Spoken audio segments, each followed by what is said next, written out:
On today's episode of the She Speaks podcast, we have Kiah Arnold. Creative, frugal fashionista, digital media enthusiast, maximizer, mentor, and mom. Kiah Arnold has always had a passion for telling visual stories, including stories told through clothing. Her favorite quote, "Fortune favors the bold," end quote, fuels her desire to be bold in all aspects of life. Miss Arnold is the CEO and founder of E11even Keez Media Creative, a creative consulting agency specializing in creative direction, brand and marketing strategy, and content creation. She is also the principal stylist of Hollywood Keez Style, the wardrobe consulting sector of the E11even Keez brand. Her goal is to help businesses and individuals tell better brand stories, increase their reach, and promote boldness in outer appearance. She was born and raised in Lexington, Kentucky, where bourbon, basketball, betting on thoroughbreds, and anything bluegrass rules. She is an alumnus of Eastern Kentucky University, where she majored in broadcasting and electronic media. She also obtained a filmmaking certificate from Bluegrass Community and Technical College. Kiah is a proud member of Delta Sigma Theta Sorority Incorporated and the Lexington Urban League Young Professionals. She is the mother of one son, Trayvon, and has a dog named Clark Griswold. Her personal motto, which she strives to live out daily, is, quote, "Defying the odds, one stereotype at a time." All right, powerhouses, let's welcome Kiah to the show. This is the #1 podcast for the woman who needs a touch of inspiration, who dreams of better for her communities, and for the woman who believes in working the plan until it works. It's time to unwind and unpack the myths and truths about Black women, from personal experiences from Black women and from women of color. Silence has become our greatest violence. Comparison has been the thief of joy, and we perish from the lack of transparent conversation. Welcome to the She Speaks podcast, where she shares personal experiences to advance the knowledge of self, spirituality, and success with your host, Coach Tiaja A. Let's start talking. All right. Hey, Kiah. Hey, Tiaja. How are you? I am doing well, and yourself? I can't complain one bit. I'm so excited and thankful to have you on our podcast today. So let's get right into it. Can you introduce yourself to our audience and tell us a little bit about your business? Yes. Hey, y'all. So I describe myself as a creative, a frugal fashionista, digital media enthusiast, maximizer, mentor, and mom. Greetings. My name is Kiah Arnold, and I am a brand creative and image consultant. And I'm also the CEO of E11even Keez Media Creative, which is a creative consulting agency. Nice. Okay. So let's break this down. It sounds like you got a lot of stuff going on. Yes. But how does all of this work together to make you Kiah? So Kiah is a creative at the end of the day, and there's so many different facets of that creativity. Mm-hmm. And instead of being limited to just one avenue of it, I wanted to explore all the facets, all the gifts and talents that I've been given. And I combined those together to make E11even Keez Media. And, like there's just so much. So on one end, I'm doing fashion stuff. On the other end, I'm doing photography. On the other end, I'm doing graphic design and voiceover work. And it just all works itself out. And I love it because at the end of the day, it's all about telling a story. Mm-hmm. And that's what I live for. I live to tell other people's stories, as well as I'm now after being told by so many people, I need to start sharing my story. And here you are on the podcast sharing your story. Yes. Matter of fact, recently on your social media, you had a major accomplishment. Tell us what happened this past weekend. Yes. So I graduated from the inaugural cohort of the Jedi Black Fashion Exchange that is based in Louisville, Kentucky. So the Black Fashion Exchange is a program for those who have businesses in the retail space that have a fashion hint to them, that wanted to get the tools so that they could eventually become a brick and mortar. A lot of the people that I was in the program with are doing things online or literally doing things out of their car. One of my classmates had a van, and he transformed that into his mobile store. So my goal initially, like, I went into this blindly, and so back in November of 2020, I've always had a passion for fashion, but for myself, not necessarily for other people. I didn't study anything about it, but I just love, me and you have similar styles. Yeah, yes, yep. It's so crazy. We have matching outfits on accident. On accident. Didn't even know you. And like, we have like the same unique style. Yes. So I was like, I really want to go into personal styling, personal shopping, but I was afraid. And I talked to one of my friends who is also a serial entrepreneur, has multiple talents. And I was like, I really want to do this, but I'm afraid. I don't know what to do. And he was like, just do it. Just go out there and do it. Just claim it. And I was like, but I can't claim it. I don't know anything about it. And he was like, no, you got to go out. So the first thing I did was I changed my name on Instagram to incorporate style, because I've been doing research about, how you can search now for people's names and using different buzzwords. So if people are looking for a stylist, they can type that in and then it can pop up. So I did that, and I was so scared to do that because I'm like, how am I claiming to be something that I'm not? Wow. Yeah. So that imposter syndrome was starting to come in.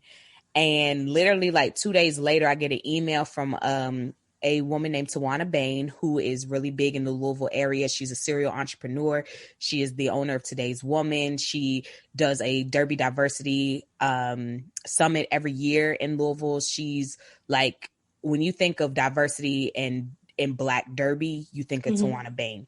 So I'm on her mailing list, and like I said, like 2 days later, I get an email talking about the Black Fashion Exchange. And I was like, this must be confirmation. But I was still scared. But I still did it anyway. Went through, checked out what they had to offer. They had an open call, went to do that. Was after they explained it, I was like, there's no way I'm going to be able to get into this. Like, I don't have a fashion business. I'm not selling T-shirts. I'm not a boutique owner. But went through the interview, and there were, on the open call, there was at least like 50 people on there. And then I guess there were some additional people that they had talked to. So out of hundreds of applicants, I was one of 15 that got into this program, the first of its kind. And I was the only one from Lexington. Most people were in the Louisville or the Bardstown area. And I was like, it's crazy. But at the same time, I feel like that was favor. I feel like this is something that God wanted me to do. And I was like, it just moved so quickly. So we started in January of this year, and we recently graduated. And we also had a pitch competition for our businesses, and I came in third place. Congratulations. Yes. So there was a monetary prize with that. I was not expecting that at all.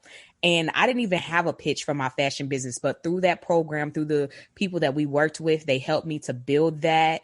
I learned so much. We got to speak to different professionals in the area, and I could talk more about that, but I'm not. But thank you so much for the congratulations. So, I'm still on the high.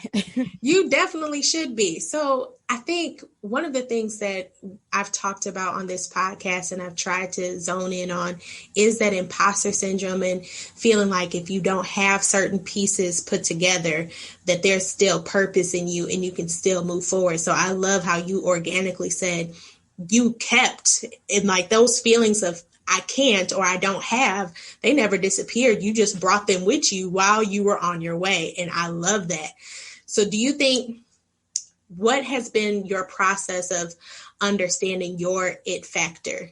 Like, has there been certain things that happened in your upbringing or in your educational background? Was it so many experiences like the pitch competition or getting involved in this program that has made you kind of come into your own? Like, how have you honed in on Kiah?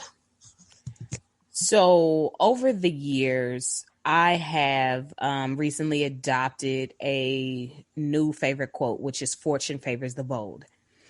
And that quote I actually got from the McDonald's movie from the founder in 2016. And it just clicked and it made sense because I've always been, I want to say, a bold person as far as my fashion choices. And then I started carrying that from the outside appearance to the inside. So now I am bold in what I do. And the main thing is I do what I want to do. I make decisions for myself, even if it's by myself. And so often I have based my moves on the next person, my friends, or people that I thought were my friends, which caused anxiety, and I felt limited. So when I started living on purpose, my purpose became clear, and then I started living in purpose. And my upbringing really kind of, I'll just say, like, it wasn't the best, but it did show me that where I didn't want to be. Okay.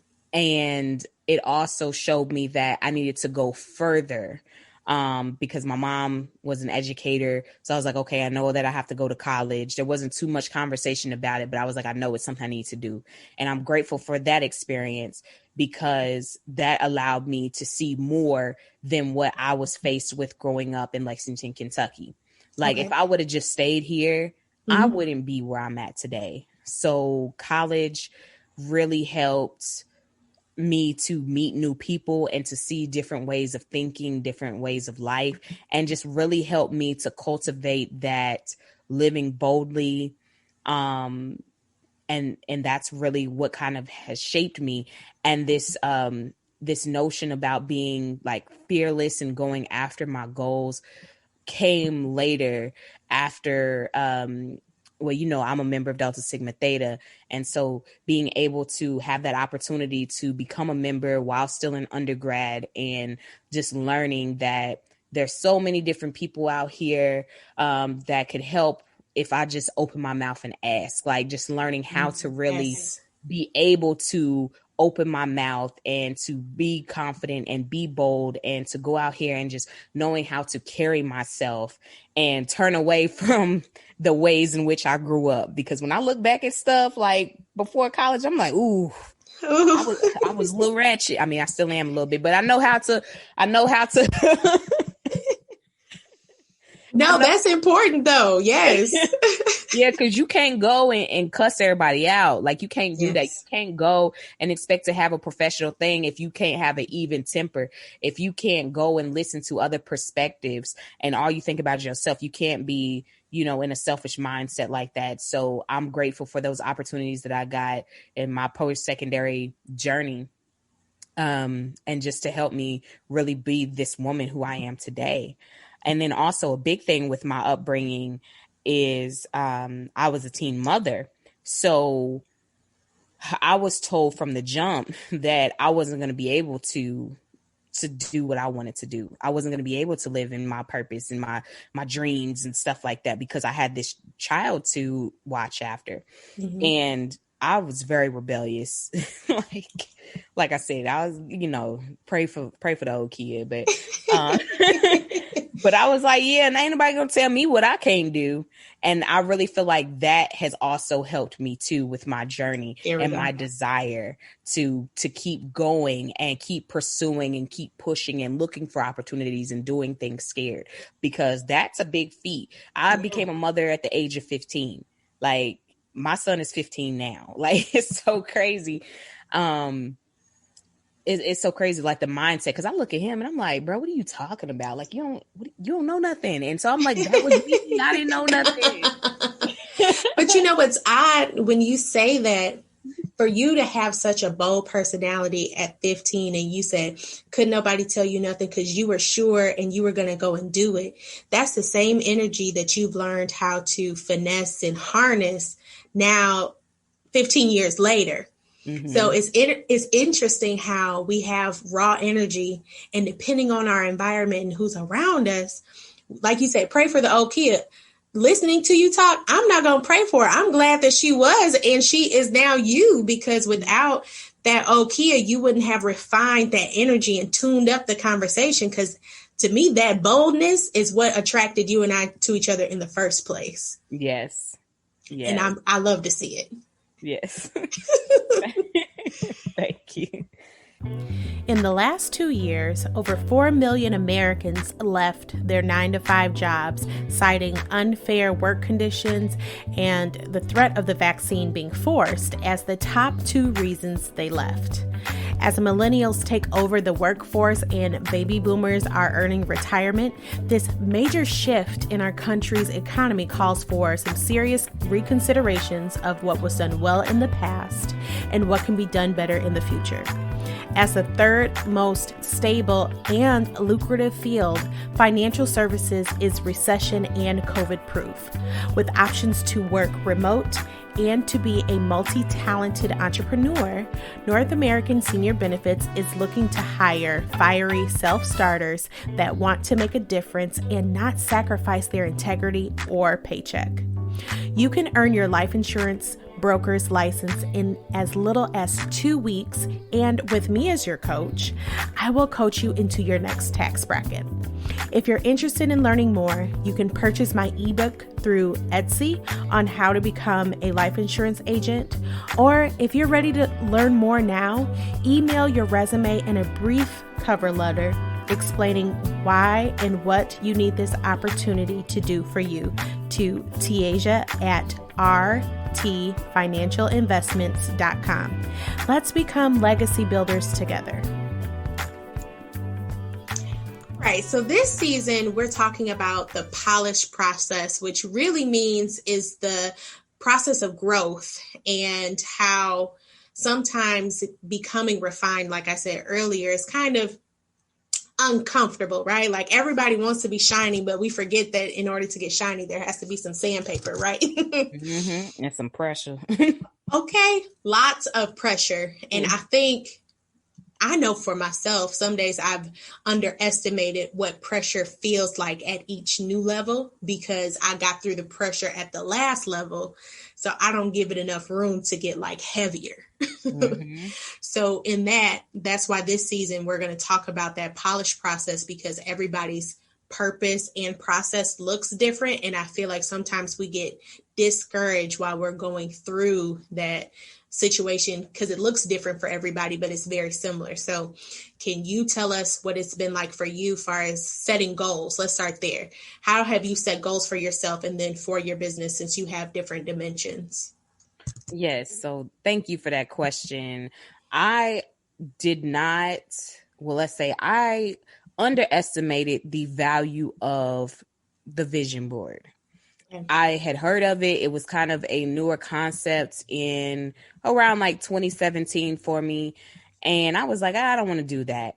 So later in that year, a couple of my sorors and I were out to lunch, and one was talking about doing a vision board and how she had manifested all these different things, and all of her goals that she had, or just about all of them, had came to fruition once she actually wrote them down.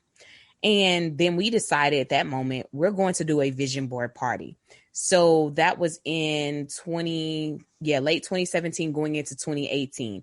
And we did a variety of them. We did the traditional vision board, cutting out the magazine clippings, pasting them. And then we did one that was question focused. So it was like, what are 2 books you're going to read? What is one habit that you want to get rid of? What is a place that you want to go? So I answered those questions, and then I created a digital version of this to keep on my phone. And when I tell you that was like the best thing that I could have ever done for myself as far as goal setting, like that was it. I want to say I completed maybe 85 to 90% of those goals, and it helps keep me on target. So not only did I have a reminder of the physical board in my room to wake up and look at every day, I also had that reminder on my phone. I even went as far as, because I'm a visual person, taking pictures once I completed these different things and saving them in a file so I could go back and see my progress at the end. That really held me accountable. And because I had other friends that were doing it with me, we really helped each other. And so from there, I was like, every year from now on, I'm going to do that process. So I usually start in December, and I will write out different goals. I always start off with a theme. I'm really big on themes and alliteration. So I come up with that. And then I might do, like, for 2020, I had 20 goals that I wanted to accomplish. 2021, my goal is on to better. Okay. So it's all about the elevation. It's all about trying to get to the next level. And that is my thing. So I start off then. And so last year, 2020, I took it a step further because I shared with my workout coach my visions, and she was like, but how you going to get there? And I was nice. Good question. I didn't even think about that. She was like, yeah, you can have a goal, but you also need to have a plan on how you're going to obtain said goal. So I took the time to write out a plan of action. I know that it probably wasn't going to be exactly like that, but to have some type of outline to say, this is how I'm going to get to this point, and this is how I'm going to do this. And a lot of my goals were like prerequisites for bigger goals. So I had to do those first and then go to that. So I started making those connections, and I did that again this year. So that's what I do. I break them down. I haven't done as good as I would like to as far as breaking them down per quarter. So it's kind of like if I just do it within the year, then I'm good. And I do that for my personal goals as well as my business goals. Personally, you know, trying to hit this gym, even though it's hard. It's so hard out here. You're preaching to the choir. Yes. So I've got that goal, but I'm proud of myself for signing up. I signed up for a 12-month membership with my gym, and that is huge for me. Commitment. Like, I run from commitments.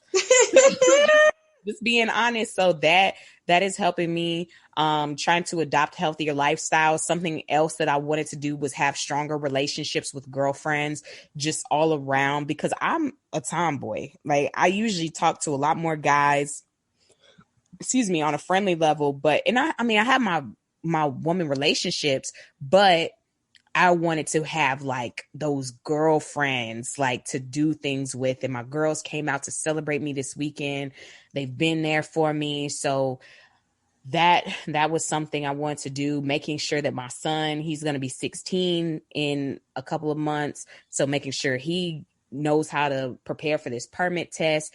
So just writing all those things out ahead of time, because I knew what was going to happen this year.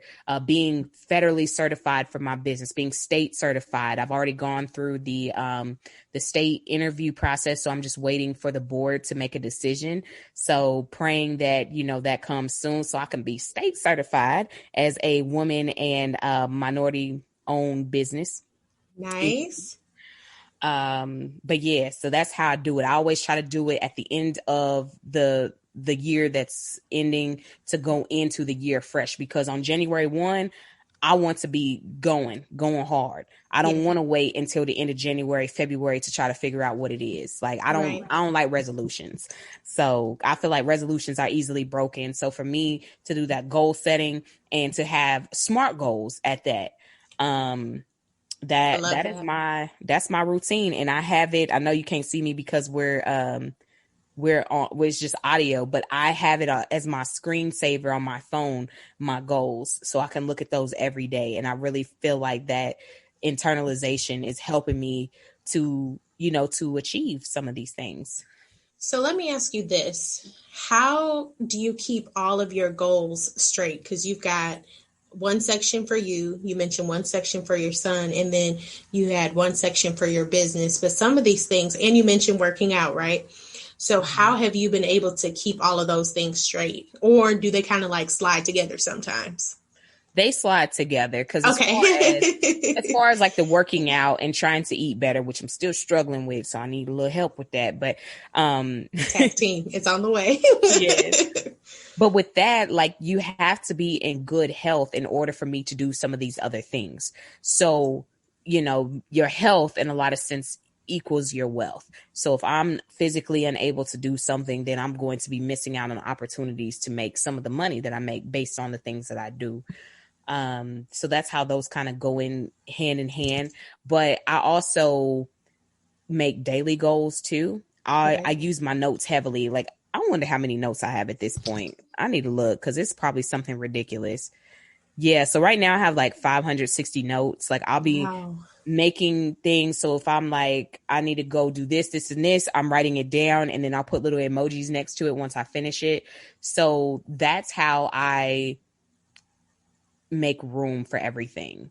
Is if it's something that's short term, I will write that down, I'll knock it out, and I just mix them up. So it's a combination. And by the week, I'm making sure my son's good. I'm doing this for him. But we also have 24 hours in a day. Well, let's say that we have 12 because, we're winding down, we're doing other stuff, eating, we're sleeping. So out of that 12 hours, that's still enough time for me to be able to spend a fraction of that on myself, a fraction of that on my business, a fraction of that on my son's affairs.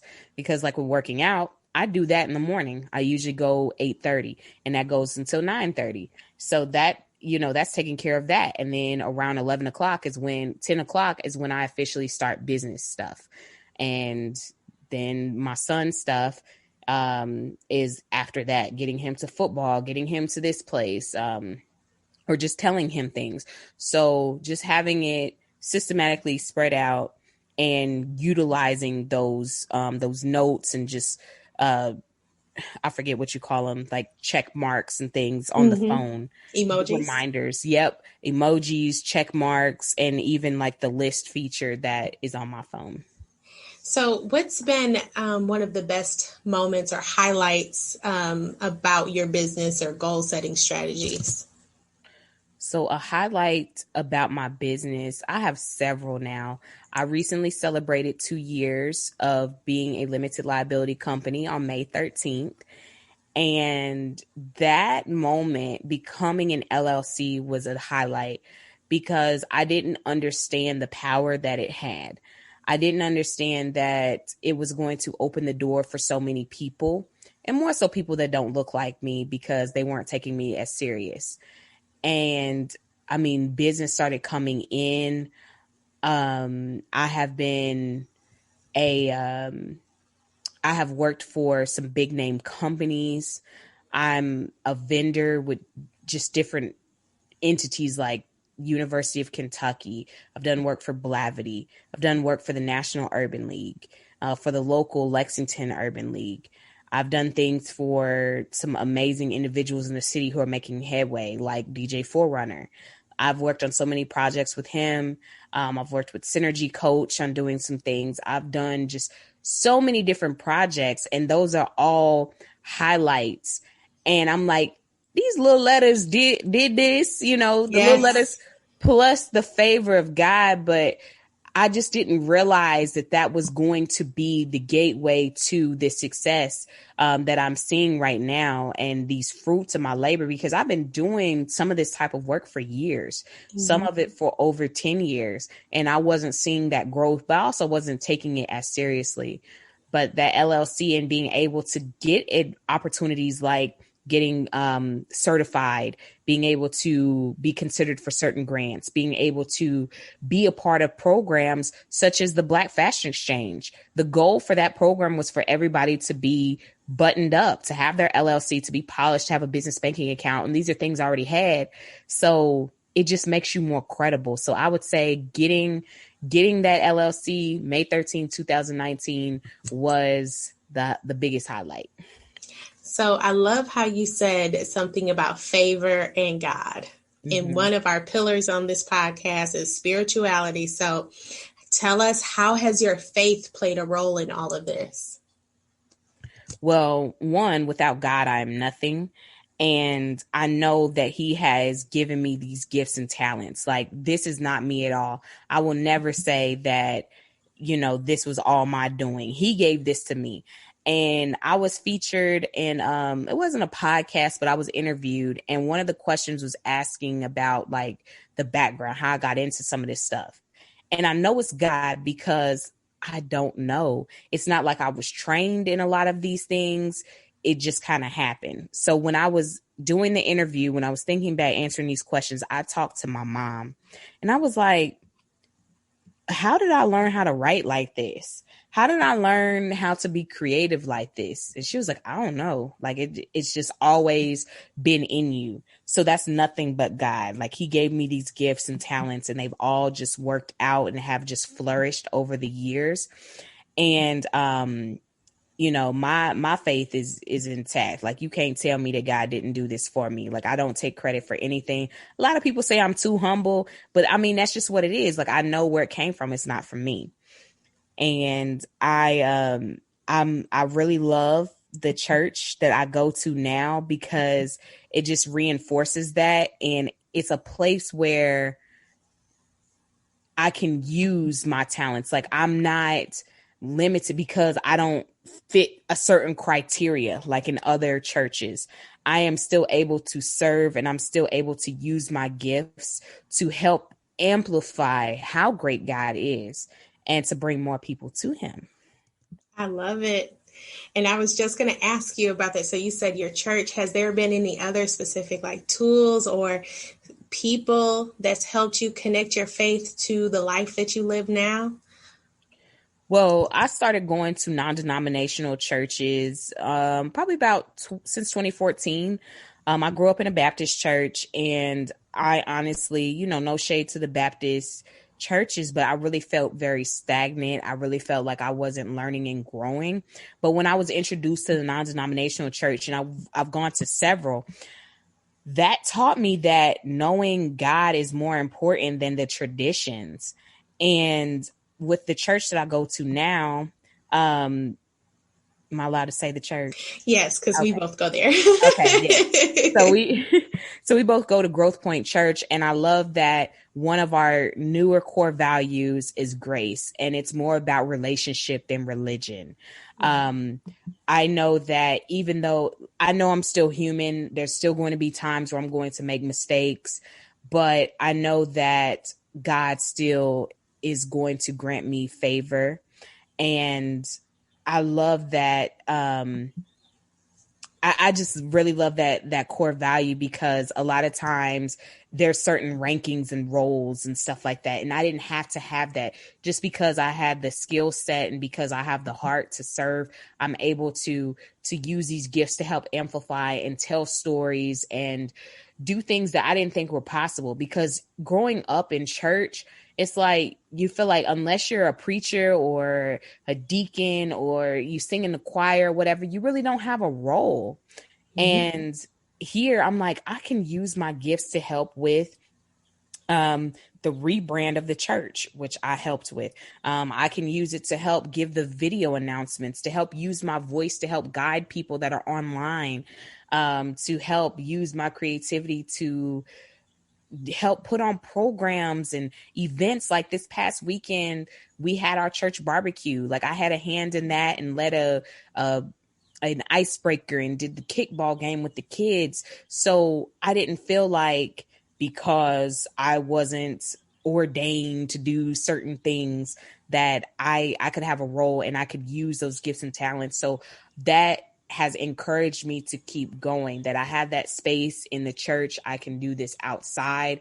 And a lot of the projects that I have done in the church have helped me to build a foundation and have something to look back on. So when I go and present and pitch to other people about work that I've done and the growth that, you know, that transpired because of those events, I'm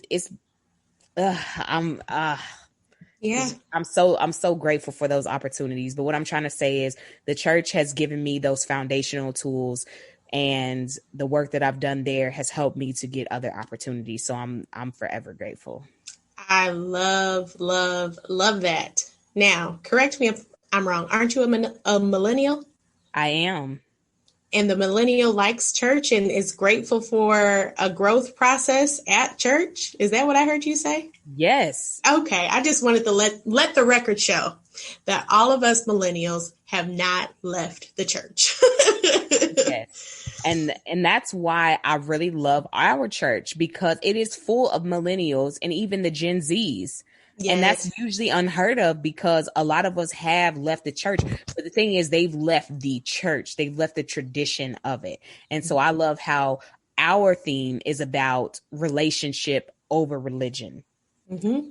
And I think that's it. When you can accept people and you don't judge people for their past and how they're currently living, and you're giving them that room to grow, and you're giving them, I'm using all my core values, the grace, the growth, and the gathering. When you give people a place to grow and extend them grace and give them a place where they can gather with like-minded individuals, then of course they're going to start gradually changing. And I love that. And I love how our church does a great job with reaching out to some of the younger people.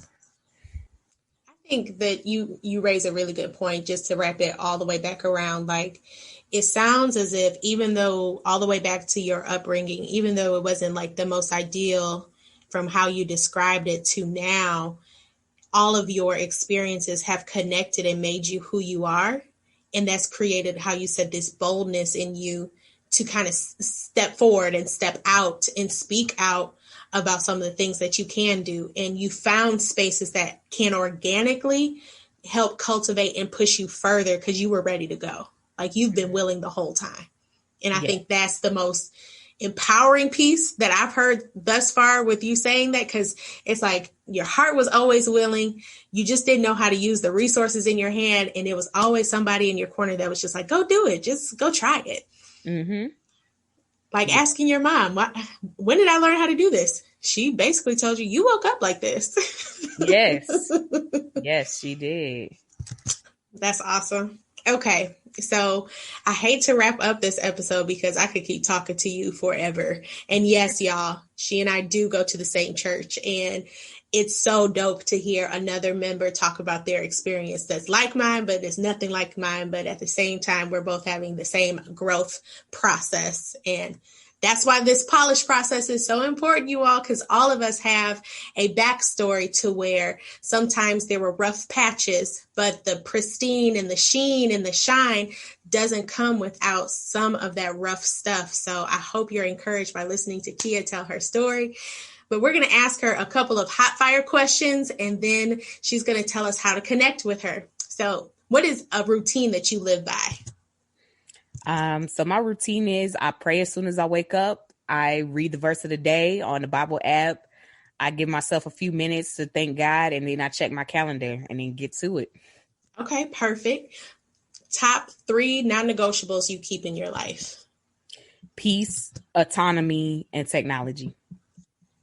Someone you look up to.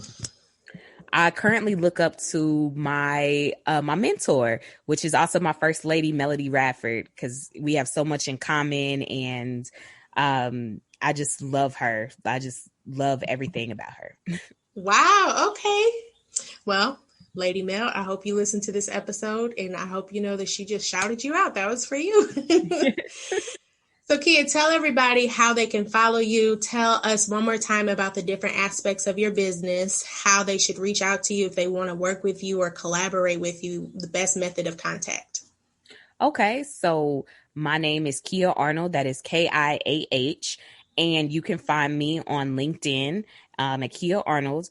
My business, 11 Keez Media and Creative, is a creative consultant agency. We focus on brand and marketing strategy, creative direction, as well as content creation, and that encompasses videography, photography, graphic design, voiceover work, writing, on-camera talent, and so on.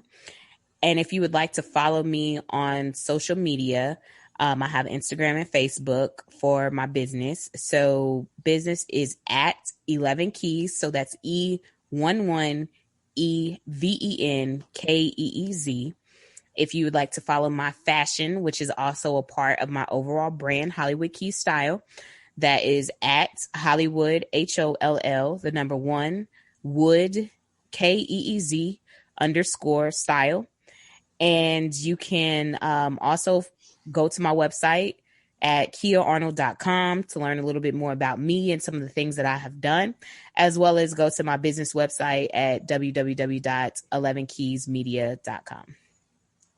Awesome. So I'm going to make sure that I link some of those things in the show notes. So if you all missed that, you can definitely connect with her this way.